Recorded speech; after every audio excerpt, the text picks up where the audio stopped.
দিকে নাও হতে পারে। এবং নিটে যদি ভালো র্যাঙ্ক না হয় তাহলে যেটা মেন প্রবলেম সেটা একটাই, সেটা কি না এমবিবিএস এর যে গভর্নমেন্টের যে কলেজ, সেই কলেজে চান্স আসে না। কারণ সরকারি কলেজে চান্স পেতে গেলে অবশ্যই একদম প্রথম দিকে র্যাঙ্ক করতে হবে, কারণ সেখানে কোর্স ফিটা, যেটা গভর্নমেন্ট কলেজের মেন যে ফিচার্স, এমবিবিএস কলেজগুলো তার মেন যে ফিচার্স হচ্ছে এক এবং একমাত্র প্রধান যে ফিচার আমি বলবো সেটা হচ্ছে কোর্স ফি ভীষণ নমিনাল।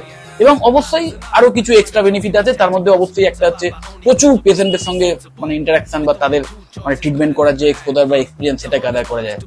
কিন্তু সেই যে ডিফারেন্সটা সেটা আস্তে আস্তে প্রাইভেট কলেজগুলোতে আস্তে আস্তে কমে আসছে। এই কারণে, কারণ প্রাইভেট যে হসপিটাল বা প্রাইভেট যে কলেজগুলোতে এখন মেডিকেল এই সমস্ত কোর্সগুলো করানো হয় এমবিবিএস, তো সেখানেও কিন্তু এখন প্রচুর পেশেন্ট বাড়ছে এবং সেখানেও আস্তে আস্তে এক্সপোজার বাড়ছে। কিন্তু প্রাইভেট কলেজ থেকে পড়তে গেলে খরচটা অবশ্যই অনেকটা বেশি, এবং প্রাইভেট কলেজ থেকে যারা স্টেট কোটায় পাবে তাদের তাও তুলনা